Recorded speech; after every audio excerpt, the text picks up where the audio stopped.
மேஷராசி என்பவர்களுக்கு ஜூலை மாதத்தில் இந்த மாதம் முழுவதும் நடக்கக்கூடிய கிரக பயிற்சிகளும் அதனால கிடைக்கக்கூடிய அற்புத பலன்கள் என்னன்றதை இந்த காணொளியில தெளிவா விவரமா நம்ம பார்க்கலாம். நம்ம சேனலை சப்ஸ்கிரைப் பண்ணாதவங்க பண்ணிக்கோங்க, பெல் பட்டனை கிளிக் பண்ணி ஆல் ஆப்ஷனை கொடுத்துக்கோங்க. அப்பதான் அடுத்தடுத்து காணொளிகள் உங்களை உடனடியாக வந்து அடையும். மேஷராசி அன்பர்கள்னா செவ்வாய் பகவானின் ஆதிக்கத்தில் பிறந்தவங்க. இத்தனை நாட்களா செவ்வாய் பகவான் நீச்சத்தில் இருந்தாரு. நீங்க எடுத்த முயற்சிகள் ஏதோ ஒரு விதத்துல டவுன் ஆயிட்டே இருந்தது.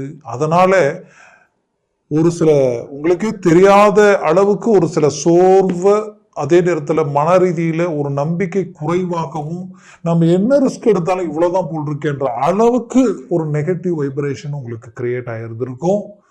அந்த சூழல்களில் இருக்கக்கூடிய இந்த செவ்வாய் பகவான் இயல்பு நிலைக்கு சிம்மத்திற்கு வரக்கூடிய அமைவுகள் மிகச்சிறந்த வாய்ப்புகள் உங்களுக்கு உண்டாக்க போகுது. அதுலேயும் இந்த மாதம் பார்த்தீங்கன்னா 17ஆம் தேதி சூரிய பகவான் மிதுனத்தில் இருந்து மாதக்கோளாகப்பட்ட சூரிய பகவான் கடகத்திற்கு வராரு. சுக்கிர பகவான் பார்த்தீங்கன்னா அவர் இருக்கக்கூடிய இடம் ரிஷபத்தில் ஆட்சி பெற்று இருக்கார். அந்த இடம் அவருடைய சொந்த வீடு. உங்களுக்கு தனஸ்தானாதிபதி, தனஸ்தானாதிபதியும் 7ஆம் வீட்டிற்கு அதிபதியும் சொந்த வீட்டிலே அவர் நிற்கக்கூடிய கால அமைவுகள் பார்த்தீங்கன்னா அவர் கிட்டத்தட்ட 26ஆம் தேதி வரைக்கும் அதே இடத்துல தான் இருக்க போறார். அப்போ இந்த சுக்கிர பகவானினுடைய அமைவு உங்களுக்கு மிகச்சிறந்த வளர்ச்சி பாதையை உண்டாக்கிடும். இது ஒரு நல்ல அருமையான அற்புதமான அமைவு. இந்த அற்புதமான அமைவுகளில் உங்களுக்கு குரு ஒரு பக்கம் 3ஆம் பாவத்துல, இதற்கு நடுவுல 17ஆம் தேதி வரைக்கும் சிவராஜ் யோக அமைவும் இருக்க போறாரு. அதுலயும் அடுத்தது பாத்தீங்கன்னா உங்களுக்கு உங்களுடைய ராசிக்கு லாபஸ்தானத்துல ராகு பகவானும் அருமையான இடத்துல நின்று மிகச்சிறந்த வளர்ச்சி பாதையை காட்ட போறார். அப்போ இந்த ஜூலை மாதத்தில் இருக்கக்கூடிய இந்த கிரக பெயர்ச்சிகள், செவ்வாய் பார்த்தீங்கன்னா சிம்மத்துல லாஸ்ட் 29ஆம் தேதி வரைக்கும் இருக்க போறார். 29ஆம் தேதி மட்டும்தான் ஒரு பயிற்சியாகி கண்ணிக்கு போக போறார். அது வரைக்கும் உங்களுக்கு பாசிட்டிவான ஒரு அருமையான அமைவுகளை கொடுக்கக்கூடிய இடத்துல இருக்காரு. அப்போ ஒரு சில கிரக அமைவுகள் உங்களுடைய வாழ்க்கையில மிகச்சிறந்த வளர்ச்சி பாதைக்கு வழிவகுக்கும்னு சொல்லுவோம்.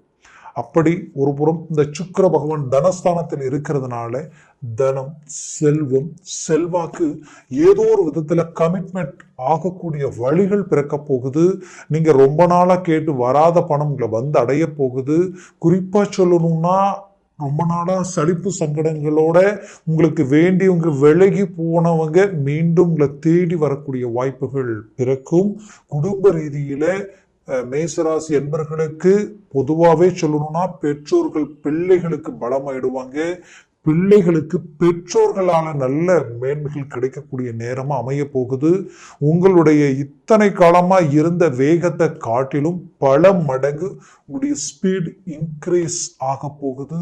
பெரிய லெவல்ல ஒரு சில திருப்பங்கள் உங்களுடைய வாழ்க்கையினுடைய வளர்ச்சி பாதையை நோக்கி போகும். ஆனா ரொம்ப மன உளைச்சலை கடந்து வந்துட்டீங்க.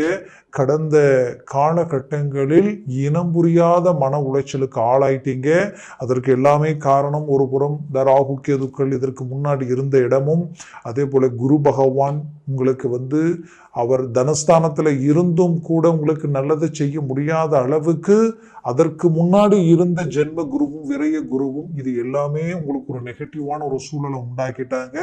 இதனால நிறைய விஷயங்களில் வளர்ச்சி பாதை அடைய வேண்டிய நீங்க கடந்த 6-7 வருஷமா டோட்டலா டவுன் ஆகக்கூடிய நிலைமைகள், தேவையில்லாத நெருக்கடிகளுக்கு ஆளாகக்கூடிய சூழல். இந்த கடன் சுமைகளில் இருந்து மீண்டு வெளியில வரணும். பிசினஸ் ரீதியில உயர்தர வளர்ச்சியை அடையணும். பட் அதற்கு என்னென்னவோ வாங்கி போட்டு எஃபர்ட் கொடுத்தாலும் பட் அந்த எஃபர்ட்டுக்குரிய ரிசல்ட் இங்க அமைய மாட்டேங்குது. உங்களை விட திறமை இல்லாதவங்க, எந்த கெப்பாசிட்டி இல்லாதவங்க இன்னைக்கு அழகா அடுத்தடுத்த ஸ்டேஜில் போயிட்டே இருக்கிறாங்க. பட் நீங்க ரொம்ப சிரமங்களை சந்திக்கிறீங்கன்றது உங்களுக்கே நல்லாவே தெரியுது.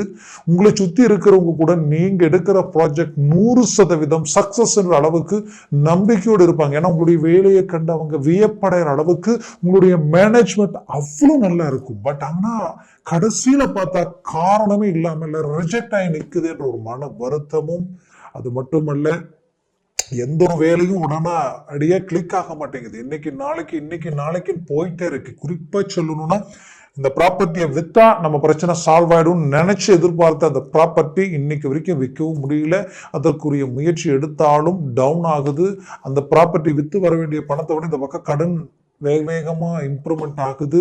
என்ன செய்யறதுன்னே தெரியல. இடமாற்றங்கள் பண்ணிக்கலாமா, இல்ல செய்யற தொழில் மாற்றத்தையே பண்ணிடலாமா, இல்ல இந்த இடத்த விட்டு வேற எங்கேயாவது போய் எதையாவது செய்யலாமா, இல்ல தொழிலை விட்டுட்டு வேலைக்கே போயிடலாமான்ற அளவுக்கு எல்லாம் நிறைய மன உளைச்சலுக்கானவங்க மேசராசி என்பர்களை தான். அப்பேற்பட்ட உங்களுக்கு இந்த மாதத்தில் ஒரு புறம் குரு சூரியன், இன்னொரு பக்கம் சுக்கிரன் ஆட்சி, மறுபுறம் செவ்வாய் பகவான் சூரிய பகவான் வீட்டில் இருக்கிறாரு. அதே சமயம் பார்த்தீங்கன்னா இங்கே கேது பிளஸ் 5ஆம் பாவத்திலையும் ராகு லாபஸ்தானத்தில். அப்போ இது எல்லாம் பார்த்தீங்கன்னா அப்படியே கண்டினியூட்டியா ஒரு அருமையான கிரக அமைவுகளில் நிற்குது. இதுல சனி மட்டும்தான் 7.5 சனியா உங்களுக்கு நிற்கிறார். இது 2ஆம் சுத்தா இருந்தா பயப்பட வேண்டியது இல்லை. முதல் சுத்தா இருந்தா சற்று எச்சரிக்கையுடன் செயல்படுங்க. சனிக்கிழமையான கிளம்பிடிச்சு சனி பகவானை வழிபடுங்க. முடியாத பட்சத்துக்கு அருகாமையில் இருக்கிற விநாயகர் கோயிலுக்கு போய் கற்பூரம் தேத்தி மனசார கும்பிட்டு அவரே 9 முறை சுத்திட்டு வாங்க. அப்போ இதுல இருந்த தாக்கம், அதுல இருந்த மன உளைச்சல் டோட்டலா அப்படியே டிராப் ஆகிறது தெரியும். இது மட்டும் இல்ல, மேஷராசி என்பவர்களுக்கு தொழில் வளர்ச்சி சார்ந்த மேன்மைகளுக்கு வழியும் பிறக்கும். உங்களுடைய கிளைண்ட் 7ஆம் பாவத்துல சுக்கிரன் தனஸ்தானத்துல ஆட்சி பெற்றதுனால கிளைண்டாலே உங்களுக்கு லாபம் அதிகரிக்கும். உங்களோட பார்ட்னர்ஷிப்போ இல்ல உங்களுடைய நட்பு ரீதியில் இருக்கிறவங்களால ஏதோ ஒரு சில நல்ல இம்ப்ரூவ்மெண்ட்டிற்குரிய பண வருவாய்க்குரிய வழிகள் உண்டாக போகுதுன்றதுதான் உண்மை. மனைவி கணவன் சார்ந்த பிரச்சனைகள் சுமூக நிலைக்கு வந்து டைவர்ஸ் வரைக்குமே போனவங்க கூட ஒன்றிணையக்கூடிய நேரமா இது இருக்கும். அப்போ இயல்பா நார்மலா சலிப்பு சங்கடங்கள் இருக்கிறவங்களுக்கு இன்னும் நல்ல ஒரு அண்டர்ஸ்டாண்டிங்கான ஒரு அமைப்பு உருவாக போகுது. மனைவி வழியில, மனைவிக்கு கணவன் வழியில ஒரு நல்ல மேன்மைகள் கிடைக்க போகுது. நீங்க பெற்ற பிள்ளைகளுடைய வாழ்க்கையில கல்வி மேன்மைகள் இன்னும் சிறப்பா வரப்போகுது. ஏன்னா 5ஆம் அதிபதி தான் உங்களுக்கு 5ஆம் வீட்டுல செவ்வாய் உங்களுடைய ராசியினுடைய அதிபதி அங்க நிக்கிறது ஹைலைட். நினைச்சதை முடிப்பீங்க. அதுவும் உங்க பிள்ளைகளுடைய தேவைகளை பூர்த்தி பண்ணுவீங்க. அவர்களுக்காக கடந்த 2-3 மாசம் ரொம்ப கஷ்டப்பட்டுட்டீங்க. பட் இதற்கு மேல இன்னும் அது வேற லெவலுக்கு கொண்டு போகிறீங்க. உயர்தர வளர்ச்சி பாதைக்கு வழிவகுக்க போறீங்க. இதெல்லாம் உங்களுக்கு நடக்கும். அதுலயும் 5ஆம் இடம்ன்றது அதிர்ஷ்டத்திற்குரிய இடம். ஏதோ ஒரு சில விதத்திலே உங்களுக்கு சில நல்ல விஷயங்கள் கிளிக் ஆகி அதிர்ஷ்டமா மாறப்போகுது. வேலையில் இருக்கிற சிக்கல்கள் நீங்கி வேலையிலிருந்து இன்னும் அடுத்த கட்டத்துக்கு போகக்கூடிய வாய்ப்புகள் உங்களுக்கு பிறக்க போகுது. நீங்க ரொம்ப நாளா எதிர்பார்த்த இடமாற்றங்கள் உங்களுக்கு அமைய போகுது. வெளிநாடு முயற்சிகள் 100% கை கொடுக்கும். மேசராசி என்பவர்களுக்கு நான் சொல்றது என்னன்னா, நீங்க பிறந்த ஊர், நீங்க இருக்கிற இடத்துல இருந்து மிக தொலைவில் வேலை செய்ய வாய்ப்போ, இடம் மாறி போய் சார்ந்து நாம எதையாவது ஒன்று செய்யலாம். நம்ம குடும்பம் அங்க போய் இருந்து நாம் அங்க எல்லாத்தையும் அமைக்கலான்ற ஒரு வாய்ப்புகள் அமைந்தால் ஒரு செகண்ட் கூட யோசிக்க வேண்டாம், செய்யுங்க. இடமாற்றங்கள் அவசியம். உங்களுடைய பூர்வீக சொத்துக்களிலோ, பூர்வீக சம்பந்தப்பட்ட பூமியோ, உங்களுடைய அப்பா கட்டி வச்ச வீட்டிலேயோ இந்த மாதிரியான இடத்துல இருக்கிறத விட சற்று இந்த இடத்தை விட்டு விலகி போய் தொலைவில் இருந்து வரக்கூடிய காலகட்டங்களில் ஆட்சி செய்தால் அது உங்களுக்கு கிடைக்கிற மிகச்சிறந்த ஒரு அருமையான வளர்ச்சி பாதையா இருக்கும். மறந்துடாதீங்க, அதை செய்யுங்க. அடுத்தது, உங்களுக்கு உடன்பிறப்புகளால் தேவையில்லாத சலிப்பு சங்கடங்கள் வர வாய்ப்புகள் இருக்கு. சற்று கவனத்துடன் செயல்பட்டீங்கன்னா அதுல இருந்து ரிலீஃப் ஆயிடுவீங்க. அதே நேரத்துல உங்களுக்கு மேல வேலை செய்யறவங்க, உங்களுக்கு கீழே வேலை செய்யறவங்க கிட்ட எக்ஸ்ட்ரா வார்த்தைகள் பேச வேண்டாம். அவங்களுக்கு நல்லதை சொல்லணும்னு நினைச்சா கூட அதை நாசுக்கா சொல்லுங்க. நீங்க நல்லது சொல்ல போய், நல்லதை செய்ய போய் அது உங்களுக்கு வினையா மாறிடக்கூடாது. உங்க வார்த்தை உங்க தலைக்கு கட்டிடுவாங்க. அதனால சற்று எச்சரிக்கையுடன் செயல்படுவாங்க. தெய்வ பலம் உங்களுக்கு வேணும். அதனால தெய்வத்தை சார்ந்த வாரம் ஒரு நாள் சனிக்கிழமை ஆனால் சனிக்கிழமை தோறும் கிளம்புடிங்க. அந்த நாள்ல தலைக்கு தண்ணி ஊத்திக்கிட்டு மனசார தெய்வத்துக்கு கற்பூரத்தை ஏற்றி கும்பிட்டு அன்னைக்கு அசைவம் எதுவும் சாப்பிடாமல் சைவ சாப்பாடுகள் மட்டும் சாப்பிட்டீங்கன்னா போதும். அந்த நாள் உங்களுக்கு ரொம்ப நல்லா இருக்கும். அந்த வாரம் முழுவதும் உங்களுக்கு நல்லா இருக்கும். இது வாரம் நீங்க செய்தால் ரொம்ப நல்லா இருக்கும். மேற்கொண்டு மேஷராசி என்பவர்களுக்கு சுபகாரிய வாய்ப்புகள் அமையும். ஏன்னா பாக்கிய சம்பந்தப்பட்ட இடத்துல தான் குரு பார்வை விழுது. அதோட மாத கோளாகப்பட்ட சூரியனும் அங்கதான் நிக்கிறாரு.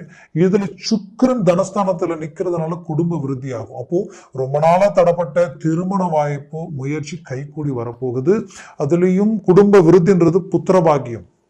உங்களுக்கு புத்திரபாகியம் தடையிட்டே இருக்குன்னா கண்டிப்பா கிடைக்கும். இன்னும் சிலருக்கு பெண் குழந்தை இருக்கு, இன்னும் ஆண் குழந்தை வாரிசு கிடைச்சா பரவாயில்லையே அப்படின்னு எதிர்பார்த்தவங்களுக்கு அதற்குரிய வழியும் பிறக்கும், அதற்குரிய தடையும் நீங்க வழிகள் பிறக்கும். மொத்தத்தில் உங்களுக்குரிய ஒரு அருமையான ஒரு சில நல்ல விஷயங்கள் கமிட்மெண்ட் ஆகக்கூடிய காலமா இருக்கும். வெளிநாடு போய் படிக்கணும்னு நினைக்கிறவங்களுக்கு எஜுகேஷன் ரீதியில மிகச்சிறந்த வாய்ப்புகள் உங்களை தேடி வரும். அதுலயும் பாத்தீங்கன்னா வெளிநாட்டுக்கு வேலைக்கு போலாம் நினைக்கிறவங்களுக்கு இது ஒரு நல்ல ஒரு நேரமா அமைஞ்சு சடனா கமிட்மெண்ட் கிடைச்சிடும். நீங்க செய்த வேலையிலிருந்து இடமாற்றங்கள் எதிர்பார்த்தவங்களுக்கு அதற்குரிய வாய்ப்புகளும் பிறக்க போகுது. அரசியல் துறையில் இருக்கிறவங்களுக்கு தான் மாபெரும் மாற்றங்கள் உண்டாக போகுது. புது முயற்சிகள் கை கொடுக்கும், புது வாய்ப்புகளும் கதவை தட்டும். அதுலயும் குறிப்பா சொல்லணும்னா கொடுத்த பணம் கை வந்து சேரக்கூடிய ஒரு நேரமா இருக்க போகுது. அதுலயும் ரொம்ப நாளா நான் அரசு உத்தியோகத்திற்குரிய பரீட்சை எழுதுறேன், குரூப் 1, 2 எக்ஸாம் இதெல்லாம் அட்டன் பண்றேன். ஆனா ஜஸ்ட் இமிகேப்ல எனக்கு மிஸ் ஆயிட்டே இருக்கு. 1 மார்க் 1/2 மார்க் இப்படியே தான் போயிட்டு இருக்கு. என்னோட குறைவா படிக்கிறவங்க செலக்டட் ஆகி போயிட்டாங்க, பட் எனக்கு மிஸ் ஆயிட்டே இருக்கேன்னு நினைச்ச வருத்தத்தில் இருந்தவங்களுக்கு அது இந்த நேரத்துல மூவ் பண்ணுங்க, உங்களுக்கு கமிட்மெண்ட் கிடைச்சிடும். கண்டிப்பா சொல்றேன், குடும்பத்தில் இருக்கக்கூடிய கடன் சுமைகள் நீங்கிறதுக்கும் ஆரோக்கிய ரீதியில் இருக்கக்கூடிய பிரச்சனைகள் சரியாகிறதுக்கும் ஒரு நல்ல நேரமா உங்களுக்கு இருக்க போகுது. வரக்கூடிய காலம் உங்களுக்கு பொற்காலமா இருக்கும்.